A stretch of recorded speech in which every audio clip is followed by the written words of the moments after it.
1948 সালে প্রতিষ্ঠার পর থেকে ইসরায়েলকে ঘিরে একটি সামরিক অজেয়তার গল্প তৈরি হয়েছে, কিন্তু এই সুনাম মূলত ইসরায়েল নিজে তৈরি করেনি। এটি প্রতিষ্ঠিত হয়েছে মুসলিম বিশ্বের শাসকদের বারবার ব্যর্থতা ও বিশ্বাসঘাতকতার মাধ্যমে। 1948, 1956, 1967 ও 1973 সালে যেসব যুদ্ধকে ইসরায়েলের সামরিক শ্রেষ্ঠত্বের প্রমাণ হিসেবে উপস্থাপন করা হয়, সেগুলো আসলে এক একটি রাজনৈতিক নাটক যা মুসলিম নেতারাই সচেতনভাবে মঞ্চস্থ করেছেন। তাই অনেকেই আজ মনে করেন ইসরায়েলের সঙ্গে সংঘাত অর্থহীন এবং কেবল শান্তির পথেই সমাধান সম্ভব। এর ফলে শান্তি প্রক্রিয়ার মতো উদ্যোগ ইসরায়েল কার্যত স্বীকৃতি পেয়ে গেছে। তবে ইতিহাস গভীরভাবে বিশ্লেষণ করলে দেখা যায়, ইসরায়েলের সামরিক শ্রেষ্ঠত্বের ধারণা আসলে এক রাজনৈতিক কৌশল যা মুসলিম বিশ্বের শাসকরাই গোপনে লালন ও বাস্তবায়ন করে এসেছেন। 1948 সালের যুদ্ধে ইসরায়েল একটি রাষ্ট্র হিসেবে প্রতিষ্ঠিত হয়। প্রশ্ন জাগে, মাত্র 6 লাখ ইহুদি কিভাবে 4 কোটিরও বেশি আরব জনগোষ্ঠীর চাপ মোকাবেলা করে টিকে থাকলো? উত্তর লুকিয়ে আছে সেই বিশ্বাসঘাতকতায় যা ফিলিস্তিনের নামে কথা বলা নেতারাই করেছেন। ট্রান্সজর্ডানের বাদশাহ আবদুল্লাহ, মিশরের রাজা ফারুক এবং ফিলিস্তিনের মুফতি প্রত্যেকেই ব্রিটিশ স্বার্থে প্রভাবিত ছিলেন এবং একক বা সম্মিলিতভাবে কার্যকর প্রতিরোধ গড়ে তুলতে ব্যর্থ হয়েছেন।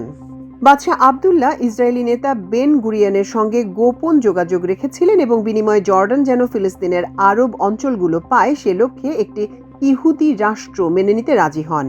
মিশর অপরিণত স্বেচ্ছাসেবকদের উপর নির্ভর করে এবং জর্ডান ইরাকি সেনাদের অগ্রযাত্রায় বাধা দেয়। সব মিলিয়ে 40,000 আরব সেনার মধ্যে সঠিক প্রশিক্ষণ প্রাপ্ত ছিল মাত্র 10,000 সেনা।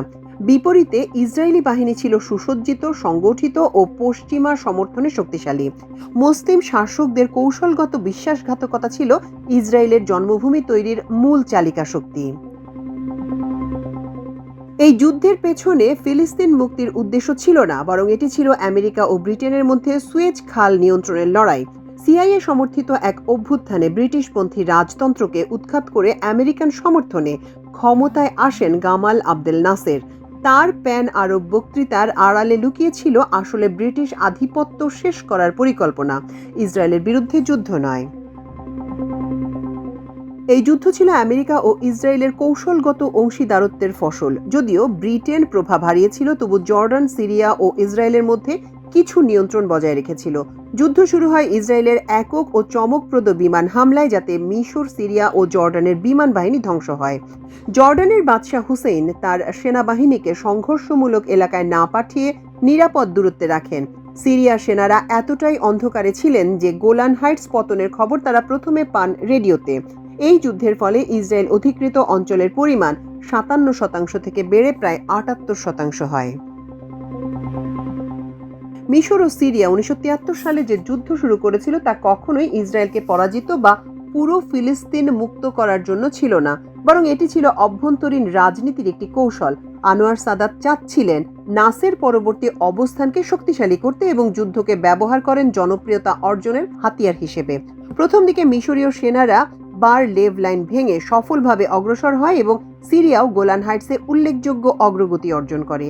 ইসরায়েল কিছুদিন চরম ক্ষয়ক্ষতি সহ্য করে, কিন্তু ঠিক তখনই সাদাত যুক্তরাষ্ট্রে বার্তা পাঠিয়ে জানান তিনি শান্তিপূর্ণ আলোচনার মাধ্যমে সমাধান চান, বিনিময়ে ইসরায়েল যেন কিছু এলাকা ছেড়ে দেয়। এই আগেভাগেই আলোচনার আগ্রহ জানানোয় ইসরায়েলকে সুযোগ দেয় সংগঠিত হয়ে ফিরে আসার, যা তারা করে আমেরিকার সহায়তায়। শেষ পর্যন্ত যুদ্ধ থেমে যায় যুদ্ধবিরতির মাধ্যমে, কিন্তু পরবর্তীতে মিশর ইসরায়েলের সঙ্গে শান্তি চুক্তি করে। এতে প্রমাণিত হয় মিশর বা সিরিয়া কারোরই আসলে ছিল না পুরো ফিলিস্তিন মুক্ত করার সংকল্প। এই 4টি যুদ্ধের সত্যিকার বিশ্লেষণ একটি কঠিন বাস্তবতার সামনে আনে। ইসরায়েল কখনো মুসলিম বিশ্বের পক্ষ থেকে কোনো প্রকৃত ঐক্যবদ্ধ সামরিক প্রতিরোধের সম্মুখীন হয়নি। তাই ইসরায়েলের শক্তির যে কাহিনী প্রচার করা হয় তা প্রকৃতপক্ষে মুসলিম শাসকদের ব্যর্থতা, দ্বৈতনীতি ও ভূ রাজনৈতিক ষড়যন্ত্রের ফল।